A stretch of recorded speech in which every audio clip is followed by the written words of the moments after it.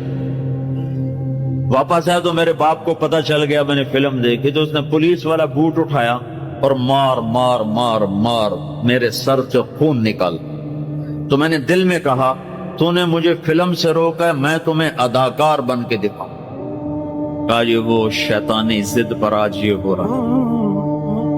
تو اپنی اولاد کے ساتھ, استادوں تو شاگرد کے ساتھ ہمارے یہاں سختی ہے. اسکول ٹیچر بھی, مدرسوں کے مدرسین بھی بہت شدت کا لہجہ, سختی کا لہجہ, کان پکڑوانے, مارنا پیٹنا, یہ انسانی طریقہ نہیں ہے. پہلا جھوٹ ماں باپ سکھاتے ہیں, اولاد پہ سختی کرتے ہیں, وہ جھوٹ بولنا شروع. میرے والد صاحب نے نماز سختی سے پڑھانا شروع. جب میں گھر میں ہوتا تھا تو اب اللہ گواہ ہے اپنے گناہوں کا ذکر نہیں کرنا چاہیے, لیکن صحابہ بھی کیا کرتے تھے, جاہلیت کے قصے سناتے تھے اللہ کے نبی کو, اپنے باپ کے ڈر سے بغیر وضو پہ جا کے نمازیں پڑھ.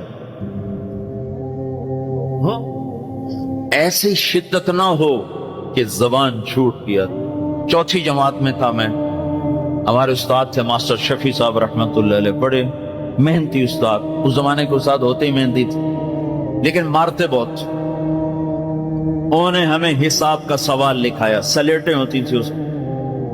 اب میں کوئی 12ویں نمبر پہ بیٹھا ہوا تھا, اور جو جا رہا ہے آتا نہیں, ٹھو ٹھو ٹھو ٹھو, سوٹے بھی مکے بھی. میں کہا ابھی مر گئے, مجھے بھی نہیں آتا تھا.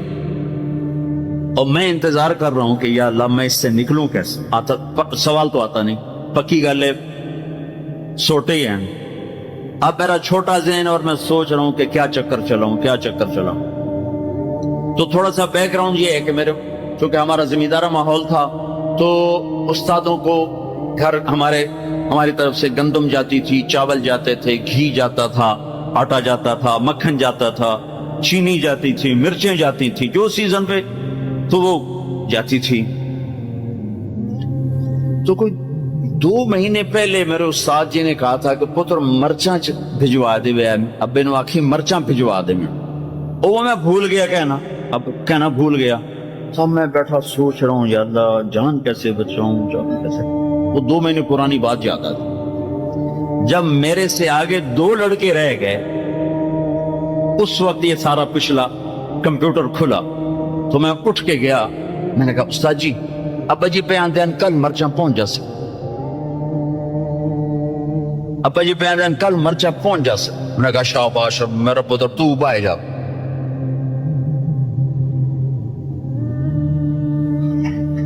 یہ جھوٹ کس نے بلوایا؟ استاد نے, اس کے ڈنڈے نے, اس کی سختی نے. ماں باپ سے بھی کہتا ہوں, مدرسے کے علماء سے کہتا ہوں, اسکول کے ٹیچروں سے کہتا ہوں, محبت سیکھو, محبت سکھاؤ. اولاد سے کہتا ہوں ماں باپ کی محبت سیکھو, ان کی شدت کو برداشت کرنا سیکھو. بھائی سے کہتا ہوں بھائی کی برداشت کر. آپ بیٹھے ہو عورتیں نہیں ہیں تو آپ سے کہتا ہوں بیوی کی برداشت کرو, ماں کی برداشت کرو, بہنوں کی برداشت. جو بھی کوئی بلندیوں کے راستے ہیں وہ برداشت میں چھپے ہوئے. اور تبلیغ میں وقت دو, تبلیغ سے پڑھ کر سارے دین کے کام خیر کے, جس سے لوگوں کو نفع ہو رہا ہے. لیکن جو سب سے اس وقت لوگوں کے لیے خیر بھلائی کا کام ہے وہ یہ تبلیغ کا ہے. اس میں ٹائم دیا کرو, آپ کو بہت نفع ہو. اللہ کے خوف کے متفرق احوال, قرآن شریف کی آیات اور حضور صلی اللہ علیہ وسلم کی احادیث اور بزرگوں کے واقعات میں اللہ جل شانہ سے ڈرنے کے متعلق جتنا کچھ ذکر کیا گیا ہے اس کا احاطہ تو دشوار ہے, یعنی ان تمام کو بیان کرنا مشکل ہے. لیکن مختصر طور پر اتنا سمجھ لینا چاہیے کہ دین کے ہر کمال کا زینہ اللہ کا خوف ہے. حضور صلی اللہ علیہ وسلم کا ارشاد ہے کہ حکمت کی جڑ اللہ کا خوف ہے۔ حضرت ابن عمر رضی اللہ تعالیٰ عنہ بہت رویا کرتے تھے، حتیٰ کہ روتے روتے آنکھیں بھی بیکار ہو گئی تھیں۔ کسی شخص نے ایک مرتبہ دیکھ لیا تو فرمانے لگے کہ میرے رونے پر تعجب کرتے ہو؟ اللہ کے خوف سے تو سورج بھی روتا ہے۔ ایک مرتبہ ایسا ہی قصہ آیا تو فرمایا کہ اللہ کے خوف سے چاند روتا ہے۔ ایک نوجوان صحابی رضی اللہ تعالیٰ عنہ پر حضور صلی اللہ علیہ وسلم کا گزر ہوا۔ وہ پڑھ رہے تھے، جب وہ فَإِذَا انشَقَّتِ السَّمَاءُ فَكَانَتْ وَرْدَةً كَالدِّهَانِ یہ آیت پر پہنچے تو بدن کے بال کھڑے ہو گئے، روتے روتے دم گھٹنے لگا اور کہہ رہے تھے، ہاں جس دن آسمان پھٹ جائیں گے یعنی قیامت کے دن میرا کیا حال ہوگا، ہائے میری بربادی۔ حضور صلی اللہ علیہ وسلم نے ارشاد فرمایا کہ تمہارے اس رونے کی وجہ سے فرشتے بھی رونے لگے۔ ایک انصاری نے تہجد پڑھی اور پھر بیٹھ کر بہت روئے، کہتے تھے اللہ ہی سے فریاد کرتا ہوں جہنم کی آگ کی۔ حضور صلی اللہ علیہ وسلم نے ارشاد فرمایا کہ تم نے آج فرشتوں کو رلا دیا۔ عبداللہ ابن رواحہ رضی اللہ تعالیٰ عنہ ایک صحابی ہے، رو رہے تھے، بیوی بھی ان کی اس حالت کو دیکھ کر رونے لگی۔ پوچھا کہ تم کیوں روتی ہو؟ کہنے لگے کہ جس وجہ سے تم روتے ہو۔ عبداللہ ابن رواحہ رضی اللہ عنہ نے کہا کہ میں اس وجہ سے رو رہا ہوں کہ جہنم پر سے تو گزرنا ہے ہی، نہ معلوم نجات ہو سکے گی یا وہیں رہ جاؤں گا۔ ضرورہ ابن اوفا ایک مسجد میں نماز پڑھ رہے تھے، جب وہ فَإِذَا نُقِرَ فِي النَّاقُورِ اس آیت پر پہنچے تو فوراً گر گئے اور وہیں انتقال ہو گیا۔ لوگ اٹھا کر گھر تک لائے۔ حضرت خالد ایک مرتبہ نماز پڑھ رہے تھے، جب وہ کلُّ نفس ذائقۃ الموت اس آیت پر پہنچے تو اس کو بار بار پڑھنے لگے۔ تھوڑی دیر میں گھر کے ایک کونے سے آواز آئی کہ اس کو کتنی مرتبہ پڑھو گے؟ تمہارے اس بار بار کے پڑھنے سے 4 جن مر چکے ہیں۔ ایک اور صاحب کا قصہ لکھا ہے کہ پڑھتے پڑھتے جب وہ وَرُدُّوا إِلَى اللَّهِ مَوْلَاهُمُ الْحَقِّ اس آیت پر پہنچے تو ایک چیخ ماری اور تڑپ تڑپ کر مر گئے۔ اور بھی اس قسم کے واقعات کثرت سے گزرے ہیں۔ حضرت فضیل رحمۃ اللہ علیہ مشہور بزرگ کہتے ہیں کہ اللہ کا خوف ہر خیر کی طرف رہبری کرتا ہے۔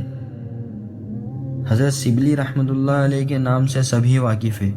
وہ کہتے ہیں کہ جب بھی میں اللہ سے ڈرا ہوں اس کی وجہ سے مجھ پر حکمت اور عبرت کا ایسا دروازہ کھلا ہے جو اس سے پہلے کبھی نہیں کھلا۔ حدیث میں آیا ہے،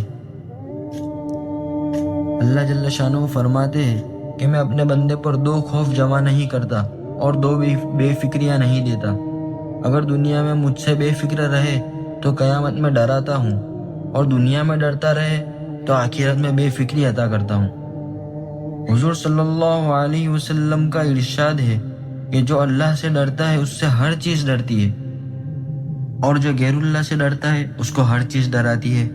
یحییٰ ابن معاذ رضی اللہ تعالیٰ عنہ کہتے ہیں کہ آدمی بیچارہ اگر جہنم سے اتنا ڈرنے لگے جتنا تنگ دستی سے ڈرتا ہے تو سیدھا جنت میں جائے۔ ابو سلیمان دارانی رحمۃ اللہ علیہ کہتے ہیں کہ جس دل سے اللہ کا خوف جاتا رہا وہ دل برباد ہو جاتا ہے۔ حضور صلی اللہ علیہ وسلم کا ارشاد ہے کہ جس آنکھ سے اللہ کے خوف کی وجہ سے ذرا سا آنسو خواہ مکھی کے سر کے برابر ہی کیوں نہ ہو نکل کر چہرے پر گرتا ہے، اللہ تعالیٰ اس چہرے کو آگ پر حرام کر دیتے ہیں۔ حضور صلی اللہ علیہ وسلم کا ایک اور ارشاد ہے کہ جب مسلمان کا دل اللہ کے خوف سے کانپتا ہے تو اس کے گناہ ایسے جھڑتے ہیں جیسے درختوں سے پتے جھڑتے ہیں۔ نبی کریم صلی اللہ علیہ وسلم کا ایک اور ارشاد ہے کہ جو شخص اللہ کے خوف سے روئے اس کا آگ میں جانا ایسا ہی مشکل ہے جیسا دودھ کا تھنوں میں واپس جانا۔ حضرت عقبہ بن عامر رضی اللہ تعالیٰ عنہ ایک صحابی ہے۔ انہوں نے حضور صلی اللہ علیہ وسلم سے پوچھا کہ نجات کا راستہ کیا ہے؟ آپ صلی اللہ علیہ وسلم نے فرمایا کہ اپنی زبان کو روکے رکھو، گھر میں بیٹھے رہو اور اپنی خطاؤں پر روتے رہو۔ حضرت عائشہ رضی اللہ تعالی عنہا نے ایک مرتبہ دریافت کیا کہ آپ صلی اللہ علیہ وسلم کی امت میں کوئی ایسا بھی ہے جو بے حساب کتاب جنت میں داخل ہو؟ حضور صلی اللہ علیہ وسلم نے فرمایا، ہاں، جو اپنے گناہوں کو یاد کر کے روتا رہے۔